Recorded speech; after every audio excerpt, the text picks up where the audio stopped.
ainsi que la valeur certaine à s'efforcer de présenter ces continuités de faits dans leur ensemble analytique, puisque, à mon avis, permettant de faire la lumière collectivement sur la façon dont notre démocratie républicaine est empoisonnée perceptuellement en permanence par ce type de manipulation. Euh,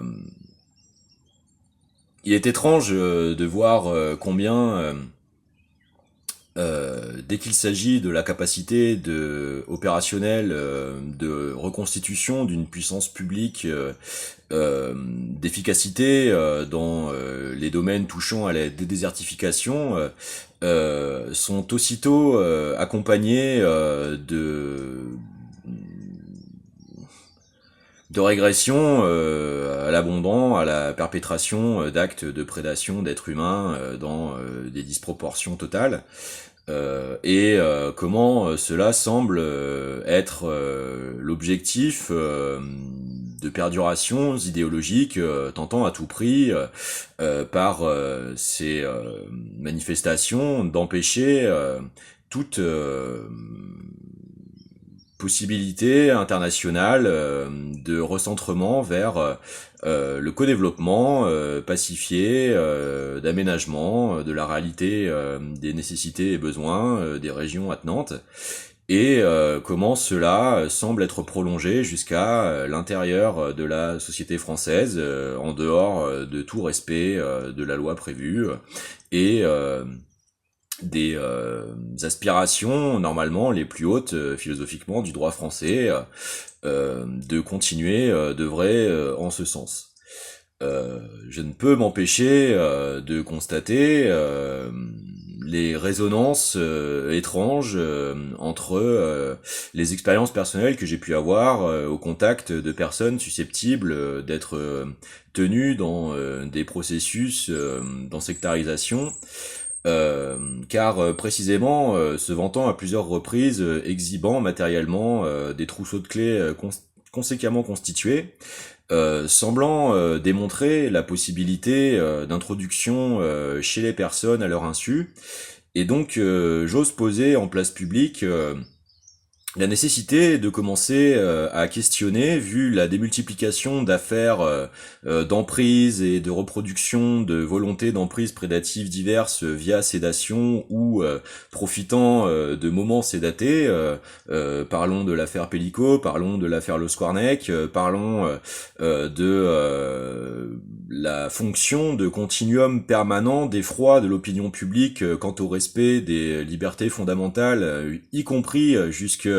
à celle des naturalités et des capacités psychocognitives, car mon expérience personnelle semble témoigner de la continuité de la réalité d'existence de cellules présentes sur le territoire, de la disposition de ces capacités opératives et de la pullulation de manifestations d'actes de ces natures. Et donc,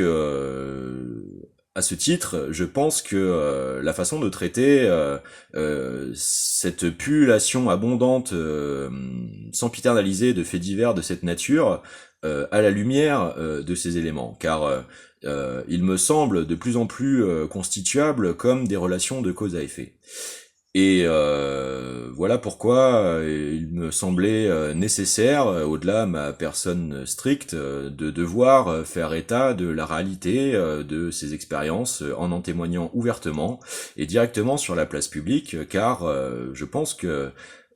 plus un maximum de personnes sera conforté dans l'hypothèse que de telles entreprises de déstabilisation du tissu social français existent bel et bien matériellement, et plus nous serons collectivement efficaces dans la vigilance et l'exigence à établir la réalité processorale ou non de ce type d'entreprise dans ce type de fait. Voilà. Sur ce, je vous souhaite une bonne journée et j'espère que, sachant que vous avez fait l'expérience d'avoir été hypnotisé sur un plateau de télévision, à quel point ces potentiels programmes de manipulation des individus à leur insu nous concernent tous en tant que risque géostratégique, au-delà nos appartenances culturelles, cultuelles ou identitaires diverses, et comment, à mon sens, seul le génie collectif peut nous en capaciter, nous défendre du mieux possible vis-à-vis de ces questions, car s'il doit être fait état qu'il y a bien l'instrumentalisation de sédation, d'hypnose, de programmation à l'insu des individus, alors ce type de menace peut toucher absolument tous les corps de métier de la société, y compris ceux de la défense ou de la finance. Et donc, quel meilleur moyen que le génie collectif pour essayer d'établir la filiation ou non dans la pullulation de faits divers de ces causalités profondes-là ou non. Bien à vous.